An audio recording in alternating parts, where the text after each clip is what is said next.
and I am Swati Joshi. Let's take a look at what is the top focus at 5. Arson, stone pelting, deaths and political blame game. How did a peaceful protest in late turn violent? Who provoked people and what is the Congress link to the violence? That's our debate on Breaking Ground. In Deep Dive, we'll talk about the expression of love. Love that has led to poster war and politics across the country. It's I love Muhammad versus I love Mahadev. How did the expression of love explode into a full-fledged political war? We'll do a deep dive on that. And later in the broadcast, we'll talk about Diljit Dosanjh, who has broken his silence over the controversy surrounding his film. Says film shot before Pahalgam attack. Was he targeted unfairly? That's the question we've asked the Janata. We'll tell you what are your views. Let's first talk about the debate on the broadcast. An uneasy calm prevails in Ladakh after peaceful protests spiraled into violence yesterday. Prohibitory orders remain in force and curfew has been strictly implemented across the Union territory. At least 4 people lost their lives, over 40 were injured and 40 people have been arrested after demonstrations demanding statehood and constitutional rights took a violent turn. Interestingly, there is a Nepal link to these protests as well. Sources say that 4 Nepali nationals got injured in the violence, pointing to their possible involvement in the unrest. Ladakh LG Kavinder Gupta chaired a high-level security review meeting to assess the situation across the Union territory. The LG stressed the need for heightened vigilance and firm measures to safeguard peace in Ladakh. The centre has squarely blamed Sonam Wangchuk, accusing him of instigating the violence in Ladakh. Authorities claim that certain politically motivated groups unhappy with the progress of talks with Ladakh's representatives have been attempting to derail the dialogue process. The government has further accused Wangchuk of misleading the public through provocative remarks, including references to Arab Spring-style uprisings and the Gen Z-led protests in Nepal. Now, the crackdown on the activist has only intensified. Sources say CBI has initiated an inquiry into alleged FCRA violations by Sonam Wangchuk's NGO. Times now confronted Mr. Wangchuk over the violence and whether he feels his comments led to the situation spiraling out of control. You've mentioned Arab Spring-style protest. You've referenced Gen Z protest in Nepal. And what has Arab Spring got to do with with a country like ours where democracy flourishes? Please, this was not mentioned anywhere near this incident. If at all I had referred to Arab Spring, that was months and months ago. But why did you say this? Months ago, I said, I will take all the pain, not let others take the pain. I will die of either hunger or, if needed, even immolate myself. But I will be there as one life to give rather than Mr. Wangchuk, all that is very well, but you know, you did not do anything to prevent the violence. You just ran away when this started yesterday. And in any case, why did you mention Arab Spring, sir? You tell me what happened in Arab Spring. Are we what are you comparing India to? Please let me answer. I want to say again, I said one life gone is better than dozens if this frustration builds up further. So while the BJP blames Congress and Sonam Wangchuk for the unrest, the opposition has hit back, accusing the Modi government of failing to fulfill Ladakh's aspirations and shifting blame on others. 5 साल से वो वहाँ पे खामोशी से एहतजाज कर रहे हैं कि उन्हें 6 शेड्यूल और स्टेटहुड मिलना चाहिए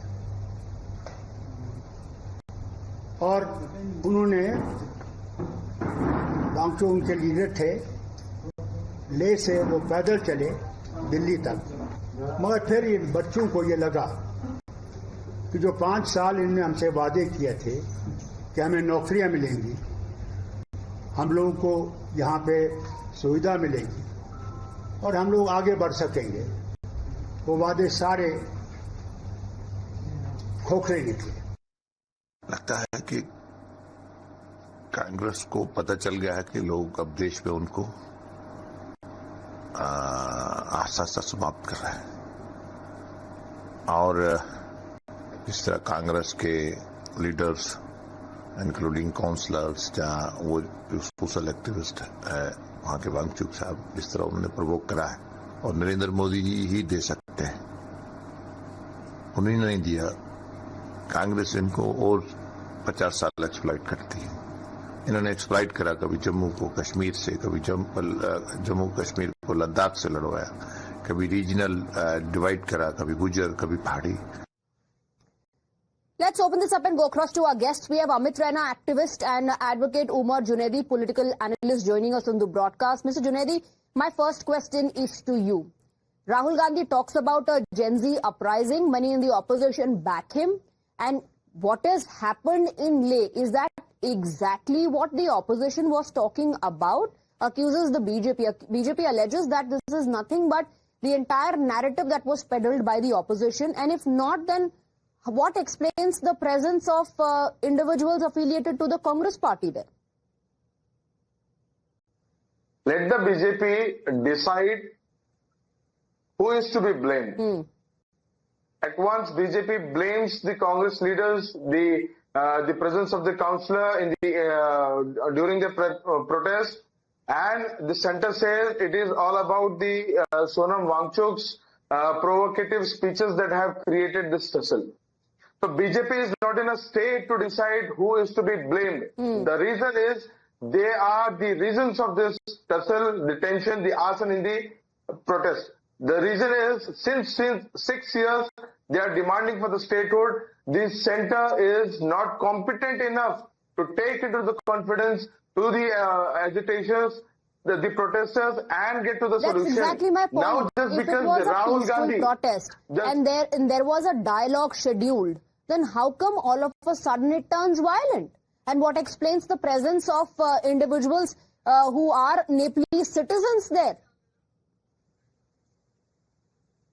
Every individual who is coming to the protest is not the responsibility of the organizers of the protest. It's a very clear point. Whoever wants to join the protest, they are most welcome, and they are there. But the councillors who are part of the Congress party, are they the responsibility of the Congress or not?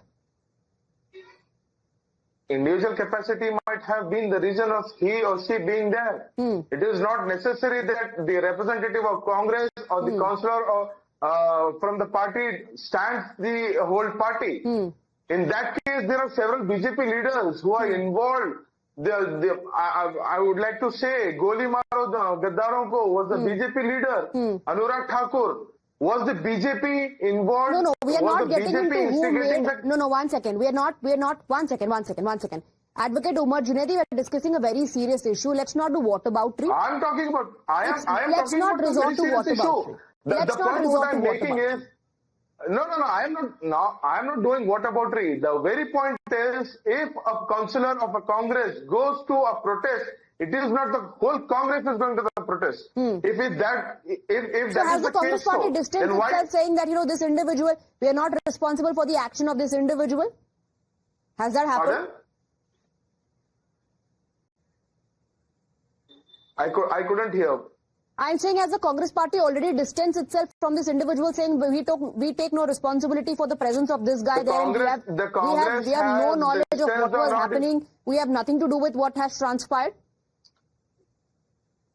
The Congress distancing is another part. What I'm trying to say is the point that it might be the individual who have been into the protest. It doesn't stand for the Congress, the entire Congress. You cannot look at it in isolation, Amit Raina, can you? Given the series of statements that have come in, and then what unfolds in Leh, are they not related? Is there no correlation, Amit Raina? No, definitely there's correlation, and one can clearly see that the whole violence thing has been orchestrated by certain political parties who are unhappy with the development, especially given that it is a border union territory, and we need to... They are organizing the protest against the centre. All right, Advocate Junaidi, allow him to finish. He never interrupted you, so allow him to finish. Now look at, he has been defending Congress, but he does not have a word of condemnation for the Congress councillor who was carrying arms with him, who was carrying weapons with him. Congress has not taken action against that. Rahul Gandhi and Congress have, in fact, have gone ahead and said that it was expected, and they have, in fact, indirectly supported the violence that has happened.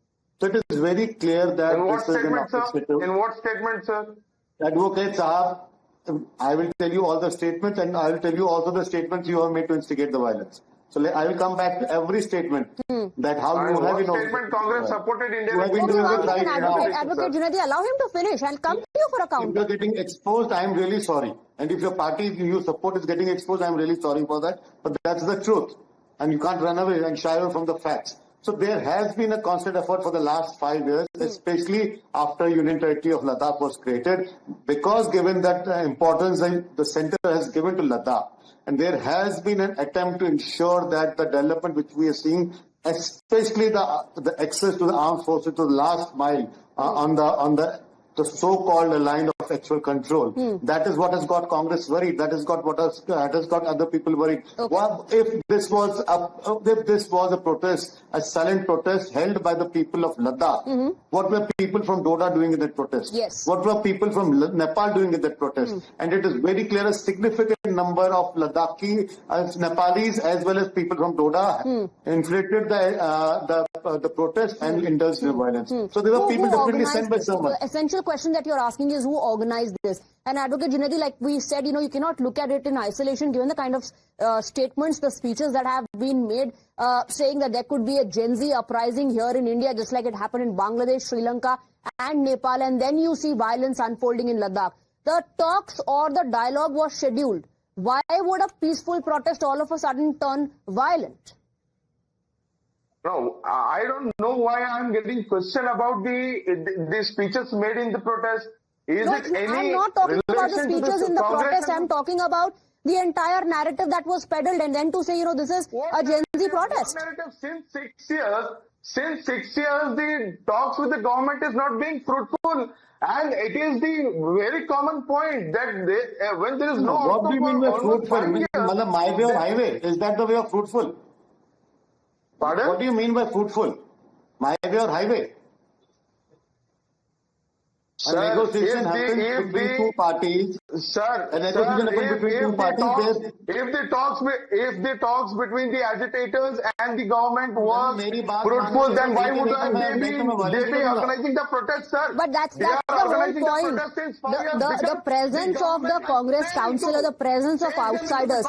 When the claim is that this was a protest that was being done by the locals, what were people of Nepalese origin doing there, or like Mr. Amit Rana saying, those who are not locals doing in the protest, or the presence of individuals affiliated to the Congress party? What explains that? And that raises serious concerns. Was there a conspiracy behind it? Was it a sinister plot to disturb peace?